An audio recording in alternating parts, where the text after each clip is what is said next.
I'm doing great. How are you, Summer, my lovely co-host? How are you?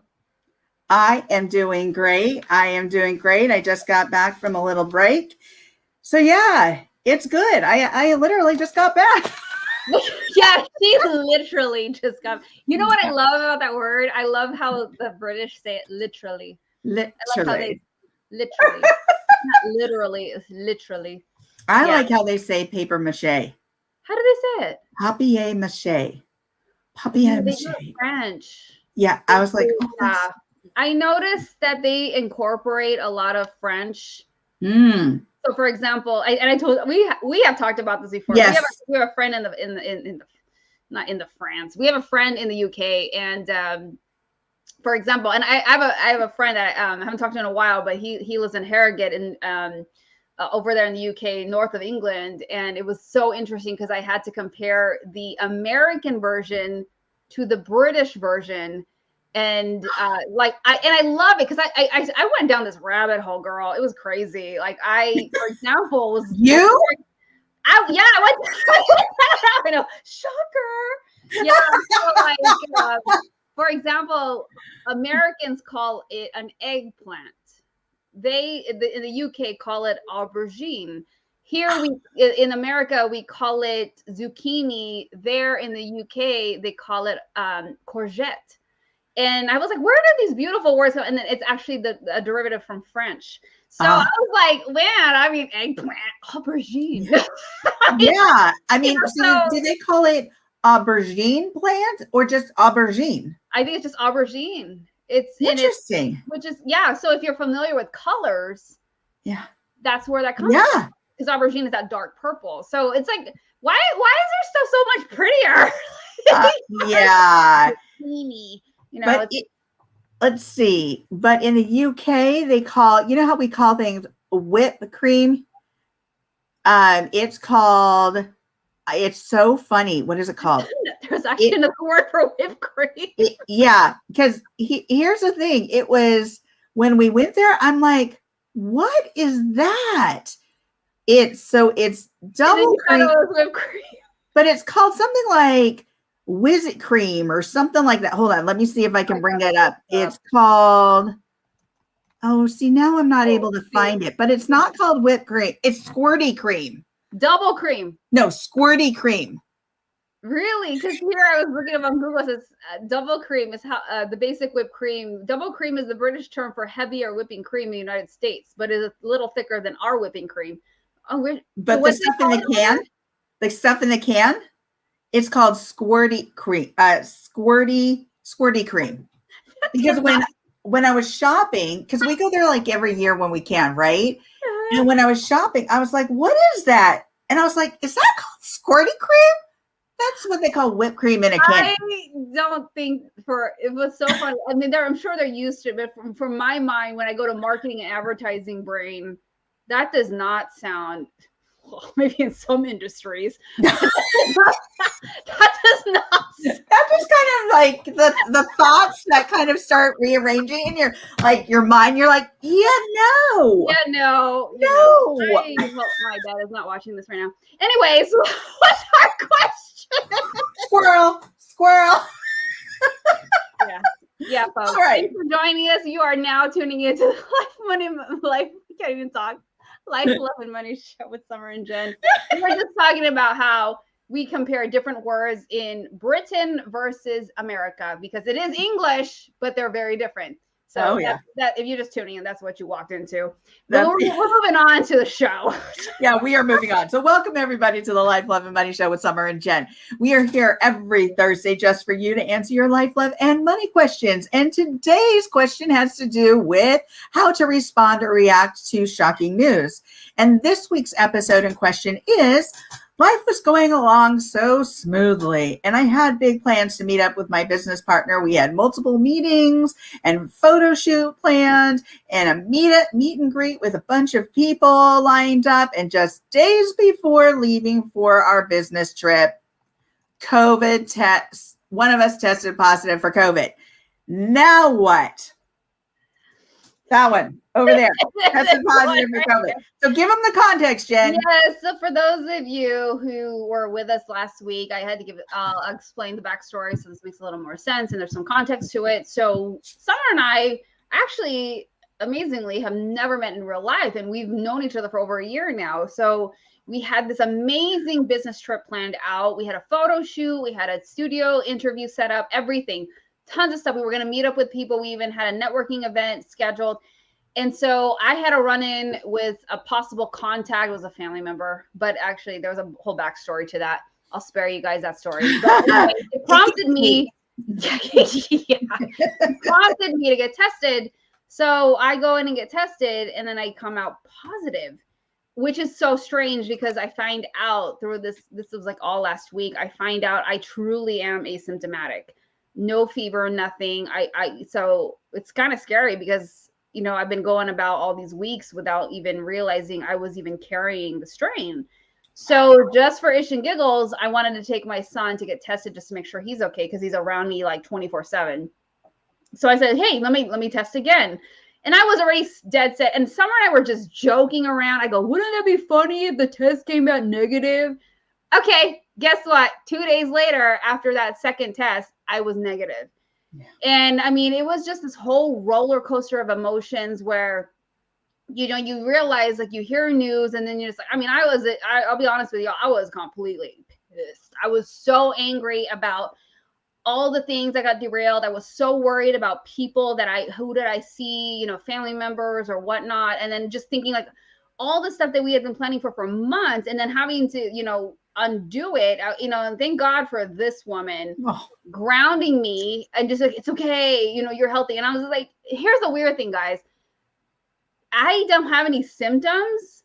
So it wasn't like I was dying in my bed or I was intubated and all these different things. So it was like, it was even harder because it was like, I don't feel any different. It was almost as life just continued, but knowing that I was carrying the strain. And so it made it even more worse because I'm like, I could be going out and doing things, but knowing that I can't, to keep everybody else safe. And so it was just this whole experience of like, how do you handle these things when it's such an up and down roller coaster? I mean, at the end of the day, it worked out. We figured things out, but it prompted this question of like, is there a way to handle things differently when you do? And it could be any kind of shocking news.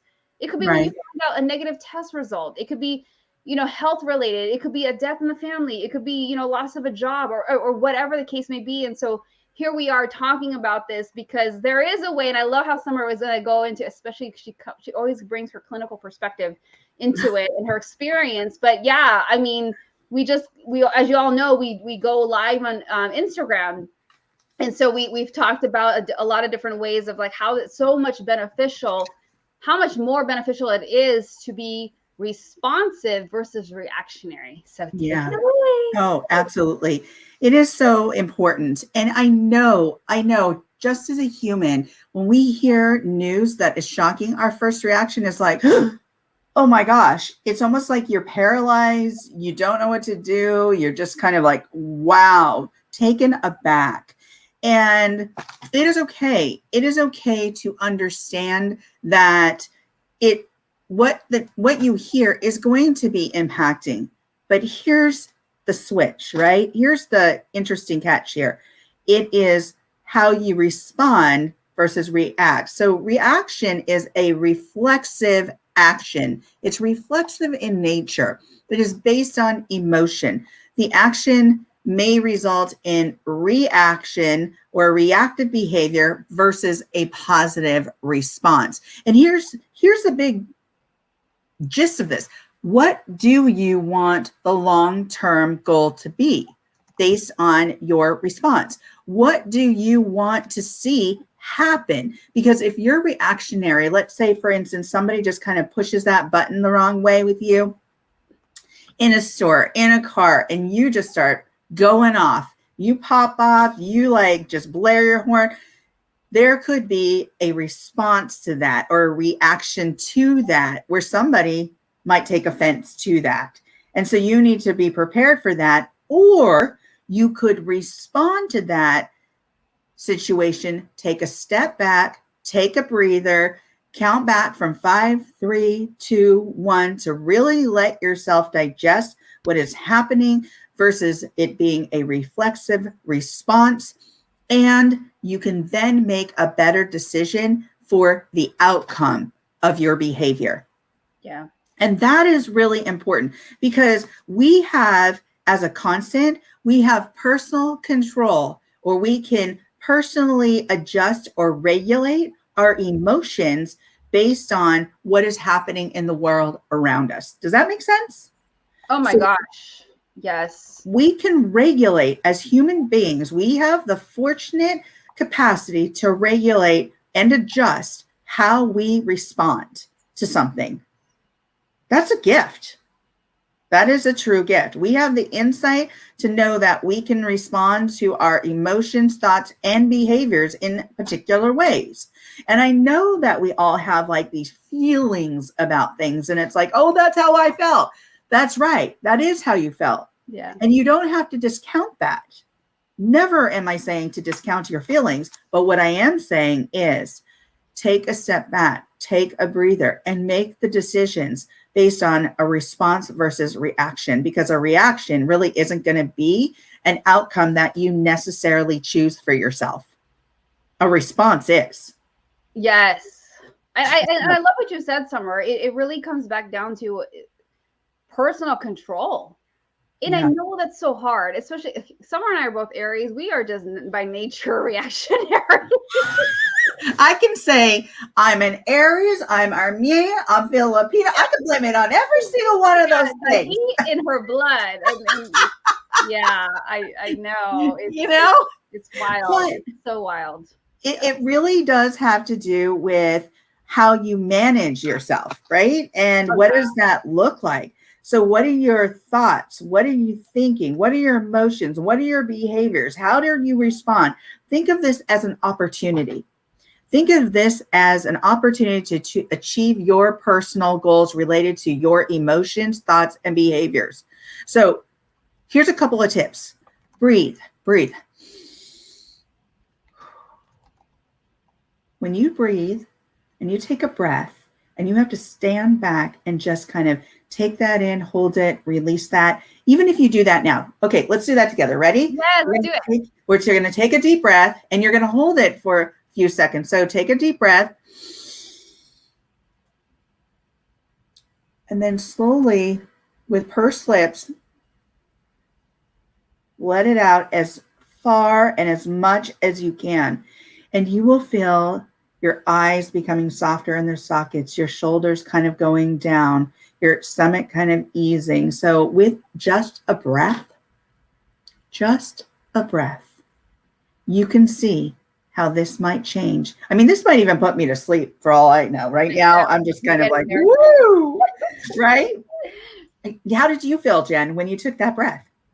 Oh, I'm like, I want more. Yes, more, please. Yeah, it definitely, I think even at the biochemical level, neurological level, just the physiological. Yeah, we are nerdy if you didn't know that already. Yeah. It's slowing down all your systems. Yeah. And it's so healthy because we're so used, especially here in America, we're so used to going a billion miles an hour. And unfortunately, it's the expectation that work and society has put on us. We kind of feel like, oh, we have to do this, which is why we are also focusing on wellness. It's one of our pillars for the Life Love Money show and what we're doing, Summer and I are doing. And so when I go through this exercise, it's so powerful because it's like when you slow down, it allows your brain to release things, ideas come in, creativity flows in, but you can't do that if you're running a million miles an hour. Yeah. And so this is so powerful what she's taking you through to just breathe, because we sometimes don't do that. I mean, you're breathing, because it's an automatic thing, but to consciously and intentionally breathe in that air and release it. I'm telling you, like, it's amazing when I do this intentionally, when I pray or meditate and just stop. And we were talking about this on IG and Instagram, where there's those times when I'm like, oh my gosh, I can feel the overwhelm. Yeah. And I will have to look at the computer and you know it, you all have been there. where you're looking at the computer and you're like, I don't even know what the frick I'm typing in the email anymore. You're like, you're staring at the same thing.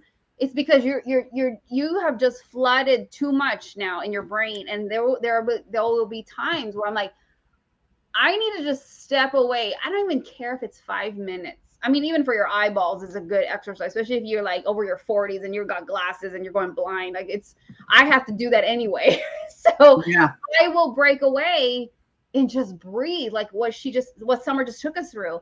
I'm telling you, like all of a sudden, I slow down my nervous system. I slow down everything. And the most simplistic thing happens. You start to think of things that you are able to be creative on. You start to realize like, oh, I need to be focusing on this. It's almost like a reset. Yeah. Right? It's almost a reset. And it's like, I love breathing. And it's like, I think we take it for granted. It sounds so trivial, like breathing. Like I'm breathing all the time. But no, there is a difference between automatic and intentional. Yes, we just breathe automatically as human beings. That's how we function. But to be intentional about it, it's different. It's different to have to focus on the breathing, focus on slowing it down. And I'm telling you, you will save more time, energy, and effort, and in effect, money when you do that versus I can't stop. I have to keep going, because you're going to eventually run into a wall. And then a lot of times, this is what I see. We deplete ourselves, our bodies, we get tired, and then we get sick.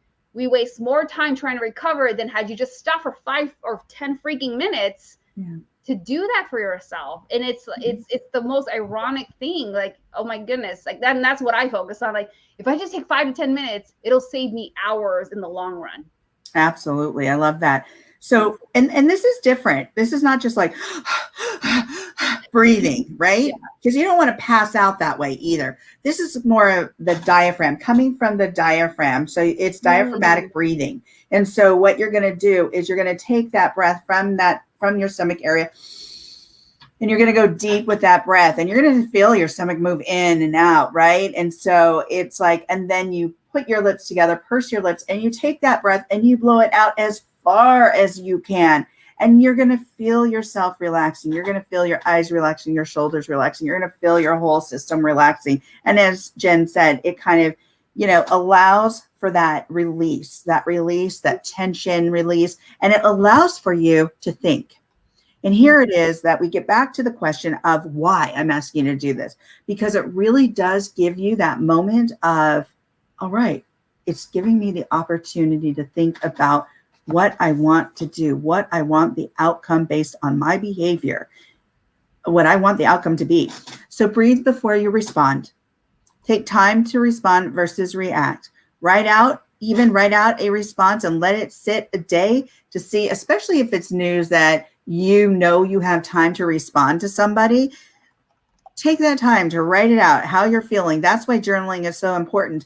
How you're feeling a certain way, what your ultimate goal is, what your intended response will be, because do you ever do that and you go into a situation and then you just like pop off and you're like, shoot, I could have said this, I could have said that, I could have said this. And you're like, yeah. Well, in actuality, if you actually take the time to write out or even allow yourself to think, it'll give you time to kind of relax, reset, recharge, get focused, and also come up with a response with an intended outcome, with an outcome that you prefer. Because also with a reaction, a reaction gets a reaction, right? Oh, say that again. A reaction gets a reaction. And so yes, that's why arguments will continue to get really heated.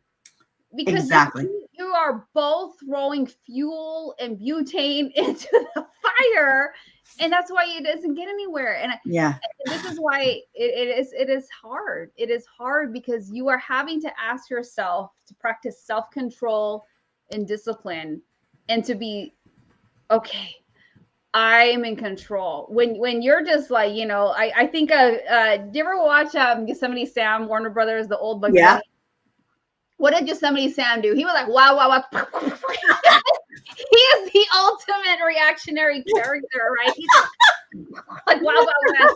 And I laugh because I think about that character when I want to be reactionary. And there's times when I'm like, okay. And I know myself. Yeah. And I know who I can do it with. Those who are extremely close to me, you will see the Yosemite Sam in me, because I'm just like, you know what? You know, this is so expected, and I will go off. Yeah. Because I know they can handle it because they know me. But for most people, I cannot do that. And so I have to practice that discipline and that self-control. And it is healthy. It's super healthy because it allows you to really come back down and focus on what's really happening here, what's the best route I should take, and to really stop and think. Because we were talking about this earlier about like, how many times have we said something, or how many times have we sent that stupid text because we were passive aggressive or we were mad, and then we talked to the friend. My friend is this one right here. She's my therapist and legal counsel. And, it's like you talk to them and you're like, yeah, I know I shouldn't have done that. Yeah, I probably could have handled it differently. But see, here's the thing. That's great that you can get to that point, but why not enable yourself to think of that before you actually get to that? And this is why the pricing is important. Don't take it for granted. I know it sounds really trivial and so freaking simple, but no, it's really powerful. I mean, because I know me, I'll admit there are times in before, especially like with friends, my yogi friends and whatnot, like breathing, okay, whatever, like I can freaking do that. I breathe already. But there is a huge difference when you're doing it intentionally to think about like, yeah, that's probably not the best way I should handle this. Yeah. And that takes work. That's the thing. It takes work. It's not passive. You have to be actively understanding and intentionally understanding the decisions you want to make, so you don't run into these, I shouldn't have done that. I probably could have handled it better. Yeah, I wish I didn't say that. Yeah, why get there if you can avoid it? And the way to avoid it is to be responsive. And what did Summer say earlier? The way to be responsive is to slow down. But we don't do that. We're so used to going a billion miles an hour. Yeah, absolutely. So you want to breathe, take time to respond versus react. You want to write out your response if you give yourself that time. Think about what you plan to achieve by responding in a certain way, or what you want your ultimate goal to be. And then remember, adapting, adjusting to our environment, schedules, and change. Life is about change. Life is constant with change. It just is. Life is change. It's all about change. I mean, we're changing all the time. Our hair is growing, our skin's sloughing up. I mean, there's all kinds of natural changes, organic changes that are happening around us, our exterior, right? So how do we actually, with our own person, take responsibility for how we respond? So life is about change. Life never stays static. And if it did, it would be really, really boring. And so how does one cope more effectively with change? So first, recognize change. So recognize the event, recognize the crisis, recognize the shocking news, right? Recognize that and take responsibility for how you want to respond. How is it that Summer or Jen want to respond to this given situation? Recognize that. Second, know that adapting or making adjustment can feel very uncomfortable. But here's the thing, and here's what's really poignant about what I'm going to say here is you have the opportunity to start working on your responses before the crisis or the situation ever occurs. Before it ever occurs. We have all this time to work on habits, right? Our habits need to change. So when we confront a crisis or a life change, we are not in that reactive mode anymore. We have practiced the preventative measures to our own coping mechanisms to see, I can respond to this in a different way. I don't have to yell. I don't have to act out. I don't have to be all crazy, right? I can actually, because I've changed my habits, you're going to go to something that's more healthy. You're going to go to a response that's going to feel a lot different. It may in the beginning feel very uncomfortable to respond versus react because you're doing these things like breathing, slowing down, taking a step back. You're doing these various changes that are going to make an impact, a positive impact on your life.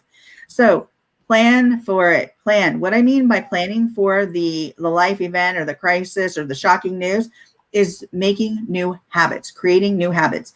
So here's the thing. When you hear something You hear something shocking and somebody's like, okay, Briz, and you're just like swirling. Your head is swirling. You can't get out of the crisis. And are you really listening to what that person's saying at that very moment while you're in the crisis? Or are you having a difficult time because you're hearing all that static and that noise that comes with the crisis situation? So like, let's take, for instance, a week and a half ago, 2 weeks ago, right, Jen? And you heard that news. All of a sudden, the static came up, right? The static, the confusion, like, what am I going to do? You were on high alert. Your body's on high alert. And you're like, whoa. Yeah. And I wanted to add to, and I get it. We get it. It's hard. You know, when we were on Instagram, one of our guests that always is on with us, that's participating, you know, she did mention, you know, it's hard. You know, I want to react, and it's very difficult sometimes to practice that self-control. It really takes over. But, you know, with what Summer is saying, it's almost like, you know, when you hear that term and that phrase, take the higher road, because it does require work.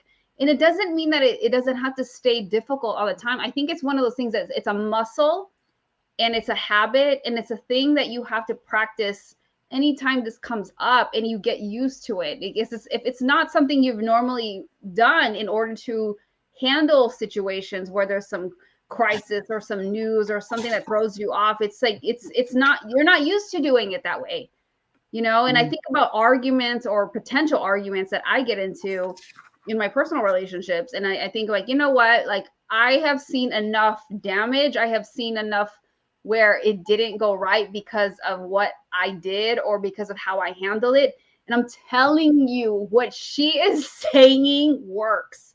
When you slow down and you make the intentional choice to slow down and think about things, you are going to be in such a better place than having regret for saying the wrong thing, for just, you know, being reactionary and getting all mad. Because again, what we were talking about a couple of minutes ago, fueling the fire, it doesn't get anyone anywhere. I mean, think about how many couples argue, right? And they're just like, everybody's talking over the other person, and it's like, we didn't get anywhere. Yeah, because you have lost all sense of control. You have thrown out respect out the window. And I think that's something that we have to remember too, is like, if you can remain in that mindset of let's stay cordial and respectful, we can actually communicate. And we talk a lot about communication in other shows, but it's like that goes hand in hand with you being able to realize, I need to slow down. Because again, if you just keep going and spewing at the mouth, this is why some of the arguments go nowhere. And then what do you end up doing? You just like, whatever, I don't want to talk about this anymore. And then you just part and you go your separate ways, and you have accomplished nothing. Yeah, absolutely. I love what you say there, Jen, because it really is about slowing that down. And it's about practicing these different behaviors and habits, or to make them into habits, to create positive habits. So when you practice breathing, when you practice giving yourself a break, when you practice giving yourself some grace, when you practice the whole mindset thing of knowing I can work this out rather than becoming reactive about this, when you practice all of these things, when the crisis or the shocking news actually occurs, your response isn't going to be a reaction any longer. It's going to be just that. It's going to be a well thought out step back breath of response versus a reflexive reaction. So practicing all this stuff, not while you're in the crisis or the critical situation, but before that. And I can't tell you, Jen, how many times I had this conversation with clients over and over and over in hospitals, over and over. And they'll come back and say, wow, you know, when I got these little pieces of information to actually step back, breathe, take a break, know that I've got to just kind of shift my mindset of I understand it, and I can feel what I'm feeling right now, but I don't have to I have the choice to respond versus becoming reflexive in my actions. And they come back and said, wow, okay, that really helped. And when I heard that, I was like, okay, that is so good, because that changed the scope of their future. That potentially Wow.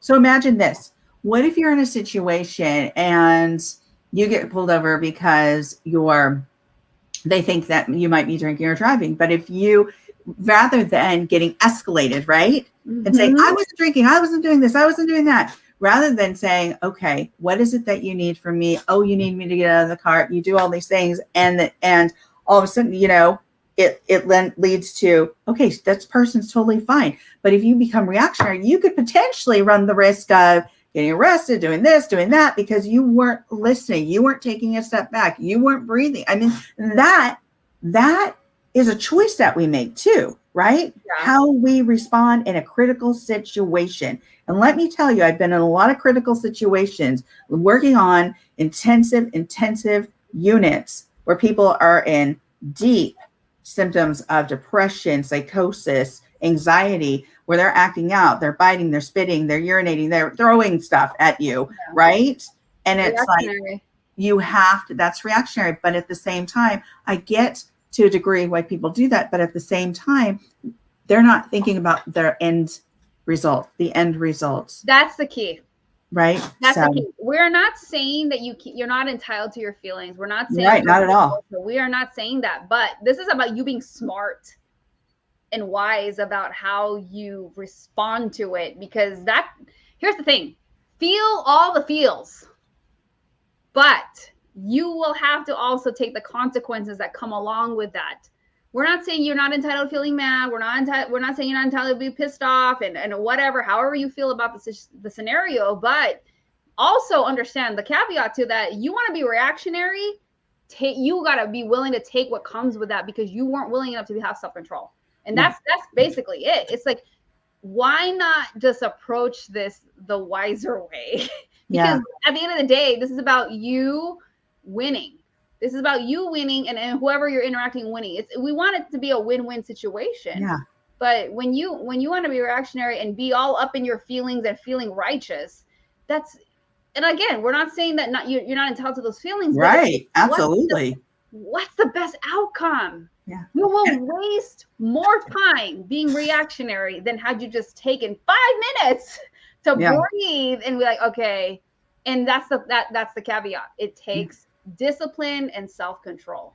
And it takes practice. It really takes practice. And I have to say, even if, like, let's say you're talking to your parents and you get upset because of something that they said to you, right? Ooh, I've been there. Right? And it can go because a reaction gets a reaction, right? Yeah. What do you want? What do you want? And I always thought about this with my parents, especially my mom too. What do I want in relation to an outcome? How do I address this so I can get some of the things that I want met, and maybe some of the things she wants met in regards to goals, and we can come together and actually have this conversation. But if we're going at it, it's not going anywhere except the wrong direction. And so that's why I love, like, even when I was younger, I was like, okay, what's my ultimate goal here? How am I going to achieve this? Because if I come at my mom, she's going to be like, get out of here. Yeah, I don't even want to talk to you. Get out of here. Yeah. Right? She's not going to give me the time of day. But if I can sit there and actually have a conversation with her, and actually, we can actually discuss what it is that I want, what it is that she wants, what our ultimate goals are together, hey, that's going to take us a long way. And in the future, I know then that system, that approach works better than that reaction.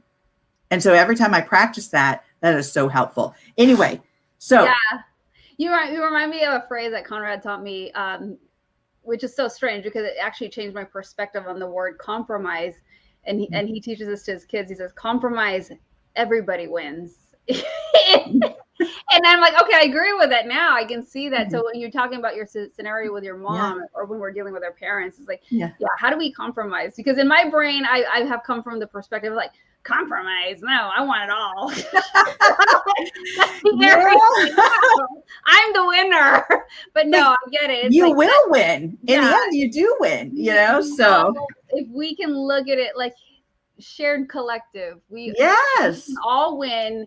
It's the best outcome for everybody, and there's no bitterness. But it's a lot. There's a lot of emotional dynamics that take place. But thank you for sharing that. I thought it was really powerful. Oh, absolutely. So on that note, let's go to our nugget of the day. Yes. Yeah.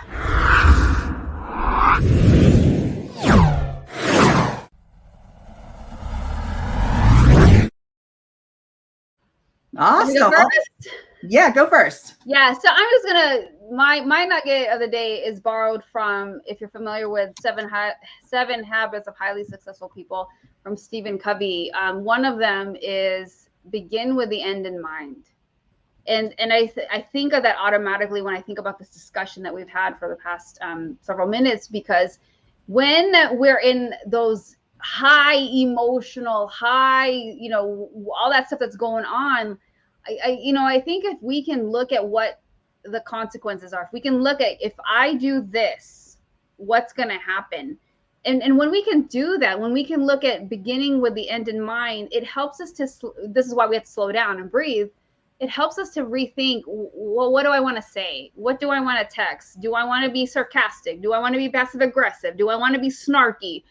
It'll help us to reassess how we react and then realize that, you know what, let me respond in a more wise and smart way. And so for me, I think it's so important to think about the end in mind, because how many times, like we said earlier, how many times have you gotten into those situations where you think, yeah, shouldn't have said that. Dang it, now I'm wasting more time fixing things because I was reactionary. So when we can stop and pause and think of the end in mind, I'm telling you, I swear, I think it saves hours of anguish, hours of feeling yucky and icky, and then having a better possible outcome. Oh, love that. Love that. So, all right. So mine is, and I'm going to go back to this because I think this is super, super important. I've seen this happen so many times, is go back to thinking about the preventative measures before you're in a crisis. Start practicing new habits, because once you start practicing new ways of responding, they'll turn into positive and more effective habits for long-term goals. Like, so if you want to meet a goal, you're not going to meet that goal necessarily by a reaction. A reaction elicits another reaction. A response, however, will elicit another response. And a response takes a moment, takes a breath, takes a step back, and that will get you to your ultimate goal, what you really want from a situation. So with that said, I really think, preventative habits, do things now before you're in the crisis. It'll become easier. I always say, if you're right-handed and you constantly use your right hand, but you're using that and it's not the most effective, start using your left hand on a daily basis. Start practicing using your left hand. So when the crisis occurs, you've got a new set of skills by using your left hand, and you can play that left hand when you need to, when it's appropriate. And so that left hand will take a little bit more time. You'll take a little bit of a breather, because you'll actually have to think about how to use that left hand when you're constantly using your right hand, if you know what I mean. So, because this comes more naturally, right? Like the reaction becomes more natural. But if it doesn't, and you start using your left hand, you'll have a different set of skills, and you'll actually be able to think, because the connection will now be there. Like, I have a choice. I have a choice as to how I'm going to respond versus react. So with that, all right, everybody, thank you so much for joining us here at the Life, Love, and Money Show with Summer and my best host, Jen Fontanilla. And here's the thing. I do want to make a quick announcement. We also are going live tonight, 11:30 p.m. with Fulo Begum from India. Fulo is, she has a theater background. She's got a creative, what would you say? A creative, she's like a creative marketer. She works with kids. She raises social issues. And we're going to have a conversation about being young and being, money mindset and being broke and what that looks like and how that feels and how we can kind of turn that around by giving some ideas. So we're going to have that great discussion tonight. That's going to happen at 11:30 p.m. Eastern Standard Time, which is also 9:30, right? 9:30? Yeah. 9 a.m. in India, but over here in America, it's 11:30 p.m. Eastern. So for you, those of you who are in the Pacific, it's 8:30 p.m. So it's a late night show because we're international. But and I'll just add, so Fulo is a entrepreneurial artist, producer, digital content creator, sustainable lifestyle, and education influencer. So it'll be a great talk, and the topic is ways to deal with things when you are young, broke, and confused about money. So I know a lot of y'all millennials may feel that you fall in that category. It'll be a great discussion because it's different. It's different when you look at those generational categories. It's something completely different that you guys are dealing with today. And then on top of it, you guys got COVID going on top of all that, than what our grandparents and great grandparents dealt with in the past. So it's very interesting to see the different changes when it comes to how we view money. Yeah, how we view money, how we react to money, how we respond versus to money, right? And the use of money, saving money. And, there's some staples too in regards to like money DNA. You know more about that, Jen, and what that looks like and what we've learned over the years about how to perceive money, how to use money, how to save money, and our money mindset. So these are the things that we're actually going to be talking about. It's going to be tonight on our Instagram page at our Life, Love, and Money Show Instagram page. So if you're interested, join us. I think this will be a really great conversation. Also, if you have the opportunity, tell them where to go to our website. Do we have that where we can show them? Yes. Yeah. If you want to check out, I'll show you. Oops, this one.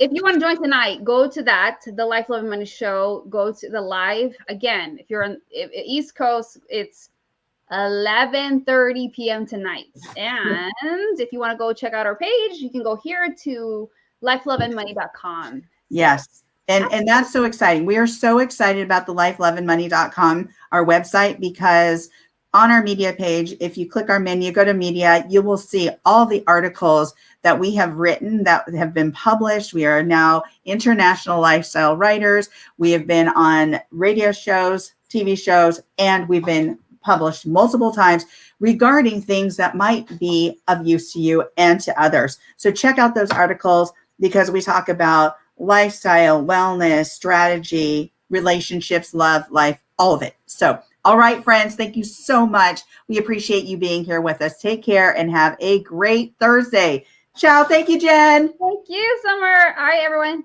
Take care. Bye. Thank you for watching the Life, Love, and Money Show with Summer and Jen. Dr. Summer Watson is the owner of the production and coaching company Core Women, LLC, is a doctor of psychology, has a depth of experience working in both for-profit and nonprofit in human services and mental health, is a professional coach, seminar host, documentary film producer, and an author. Jen Fontanilla is a former financial advisor and now a certified money coach, speaker, and has published 6 books. She has worked with organizations such as the Walt Disney Company, Warner Brothers, Target, Goodwill, and the U.S. Air Force. She loves working with women and helps them master their money and mindset to empower them to build the ultimate life without worrying about money. Join Summer and Jen every week as they go live on the Life, Love, and Money Show on Instagram, Facebook, Twitter, YouTube, and LinkedIn.